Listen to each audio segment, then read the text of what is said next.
જગ્યાએ જળબંબાકારની પરિસ્થિતિ સર્જાઈ છે ત્યારે જે દ્રશ્યો આપ જોઈ રહ્યા છો નિકોલના દ્રશ્યો છે। નિકોલમાં ઓરડાના મકાનોમાં જે પાણી ભરાઈ ચૂક્યા છે, સાયકલ આખી ડૂબેલી જોવા મળે છે, લોકોના વાહનો આખા ડૂબી ચૂક્યા છે। જે લોકોના પહેલા માળે ઘર હતા તે ઘરમાં હાલ અડધા ઘર ડૂબેલી પરિસ્થિતિમાં આપ જોઈ શકો છો।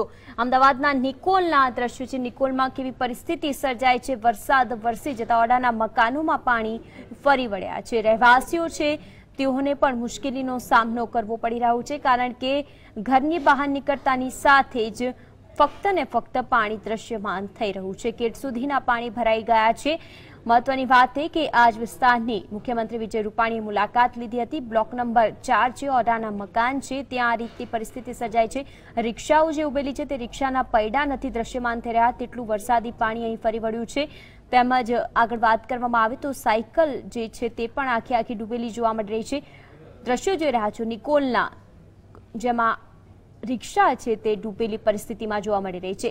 લોકો મદદ માંગી રહ્યા છે, ખાવા માટે માંગી રહ્યા છે। નીચે ફૂડ પેકેટ વિતરણ કરનારા લોકો પણ તેમની મદદે આવી પહોંચ્યા છે। રહીશો દ્વારા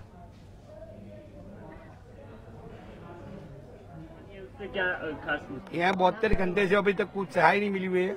अभी को तो कोई आया नहीं था, अभी आया तो वो बाहर से बाहर निकल गया। हमने बोला बूम भी लगाई सबने, तो वो बोलता नहीं हम नंदे आ गए। वो इलाका में कितने बहुत देर दिन से कभी पानी भी लाइट भी चली गई है, पानी भी नहीं मिला है, पानी भी लाइन बंद हो गई है। 72 घंटे से कुछ सहाय नहीं मिले अभी तक।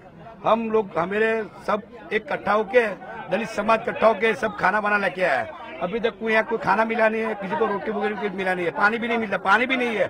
हम पानी का पौध भी 3000 लेके आए हैं। हम अभी तक एक भी धारासभ्य काउंसिलर का संसद अभी भी आगे चला गया तो उसने कुछ भी पानी की सहाय भी नहीं की हुई है। तो कितना कितना पानी भर गया है घरों में? 3-3 फुट 4-4 फुट पानी भर गया होगा, 5-5 6 फुट। यहाँ लगभग 12 से 13 तो घर हुआ है।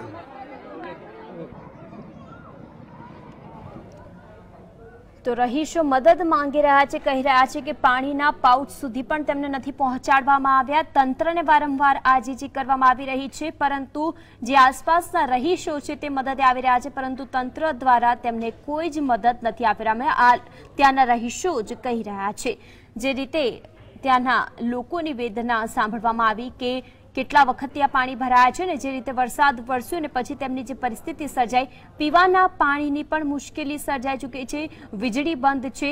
હાલ જે લોકો તેમને બચાવવા માટે આવી રહ્યા છે તેઓ મદદ માંગી રહ્યા છે તેમને પ્રાથમિક જરૂરિયાત માટે, પરંતુ તે પણ પૂરી પાડવામાં નથી આવી રહી। લોકોને ખુદ સામે ચાલીને બહાર જવું પડે છે ને ત્યાંથી પોતાની વસ્તુ લેવા માટે મજબૂર બનવું પડે છે।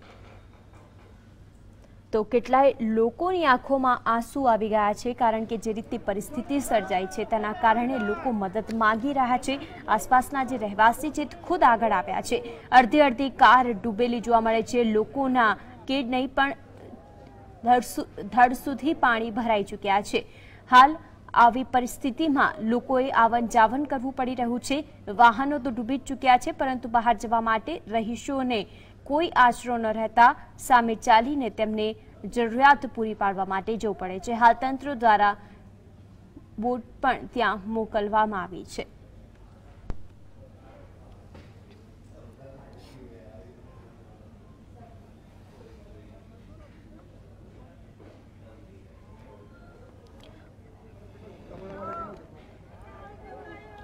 નિકોલના દ્રશ્યો આપ ટીવી સ્ક્રીન પર જોઈ રહ્યા છો। જીએસટીવી સતત સવારથી જ તમારી સાથે છે, પડે પડની ખબરો આપને આપી રહ્યું છે કે આ વિસ્તારમાં કેવી પરિસ્થિતિ છે તેના એક્સક્લુઝિવ દ્રશ્યો આપ જોઈ રહ્યા છો।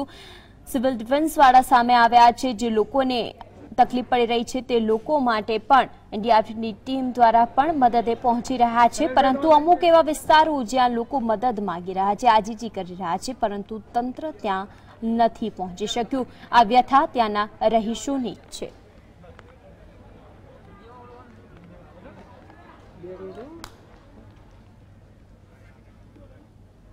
તો અમદાવાદના અતિ વિકસિત વિસ્તારોમાં જેની ગણના થાય છે તેવા ચાંદખેડાના ન્યૂ સીજી રોડ વિસ્તારમાં કેડસમાં પાણી ભરાયા છે। વિશ્વકર્મા એન્જિનિયરિંગ કોલેજથી લઈને ન્યૂ સીજી રોડથી ચાંદખેડા સુધીના વિસ્તારમાં કેડસમાં પાણી ભરાયા છે। રોડ પરની સોસાયટી અને મુખ્ય રોડથી અંદરની તરફ આવેલા રહેણાંક અને દુકાનોમાં પાણી ભરાઈ ચૂક્યા છે। આ એવો વિસ્તાર છે કે જ્યાં દર ચોમાસામાં આવા જ દ્રશ્યો જોવા મળે છે. જો કે એક જ રાતમાં મેઘરાજાની ધોધમાર બેટિંગ થતાં આખો વિસ્તાર જળમગ્ન બની ગયું છે. લોકો પણ તકેદારીના ભાગરૂપે ઘરમાંથી નીકળવાનું ટાળી રહ્યા છે. ન્યૂ સીજી રોડ પર તમામ દુકાનો બંધ છે. લોકોને જીવન જરૂરિયાતની ચીજવસ્તુઓ મેળવવા માટે પણ મુશ્કેલી પડી રહી છે. લોકો હવે પાણી ઓછું થવાની રાહ જોઈ રહ્યા છે. તો ન્યૂ સીજી રોડથી ચાંદખેડા વિસ્તારની હાલત પણ ખરાબ છે. સમગ્ર વિસ્તારમાં કેડસમાં પાણી હોવાથી જનજીવન પ્રભાવિત થયું છે. વાત કરીએ અમદાવાદના મોટેરા વિસ્તારની તો અહીં મોટેરા ગામના દરવાજા પાસે ઘૂંટણસમાં પાણી ભરાયા છે. અંદરની હાલત તો તેનાથી પણ વિકટ છે. નીચાણવાળા વિસ્તારોમાં રહેલા લોકોના ઘરોમાં પાણી ઘૂસી ચૂક્યા છે. અનેક સોસાયટીઓ વચ્ચે આવેલા રસ્તાઓ પર પાણીમાં ગરકાવ છે. અગાઉ પહેલાથી જ ખાડાવાળા રસ્તાઓ હતા. હવે પાણી ફરી વળતા વાહન ચાલકો પડી જવાના બનાવો પણ બન્યા છે.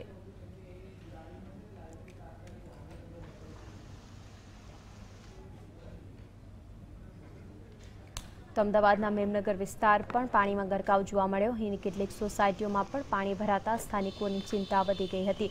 અમદાવાદના મેમનગરના આ દ્રશ્યો છે જ્યાં પાણી ભરાઈ ચૂક્યું હતું. જળબંબાકારની સ્થિતિમાં જ્યાં જુઓ ત્યાં સર્વત્ર પાણી જ પાણી. બસનું રૂટ છે અમદાવાદ BRTS બસ રૂટ, ત્યાં પણ પાણીના જ દ્રશ્યમાન જોવા મળી રહ્યા છે. સમગ્ર અમદાવાદમાં મેઘરાજા મહેરબાન થયા છે અને અમદાવાદમાં ભારે વરસાદને લઈને અનેક સ્થળોએ પાણી ભરાવાની સમસ્યા બહાર આવી રહી છે.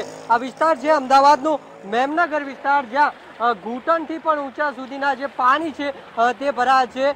અનેક વાર આ વિસ્તારમાં પાણી ભરાવાની સમસ્યા બહાર આવી છે. તેમ છતાં પણ કોર્પોરેશન પાણીના નિકાલ માટે કોઈ પણ પ્રકારની કાર્યવાહી કરતું નથી. અહીંયાથી જે વાહન ચાલકો પસાર થઈ રહ્યા છે તેમને પણ તકલીફ પડી રહી છે. તેમ છતાં કોર્પોરેશન અત્યારે ઊંઘમાં હોય તેવું ચોક્કસથી કહી શકાય. આમ કોર્પોરેશન હવે જે પ્રી મોન્સૂન પ્લાનની વાત કરતું હોય છે તે પ્રી મોન્સૂન પ્લાન ક્યારે એક્શનમાં મૂકે છે તે તો સમય જ બતાવશે. કેમેરામેન જીવાભાઈ સાથે મૌલિક ઉપાધ્યાય, GSTV.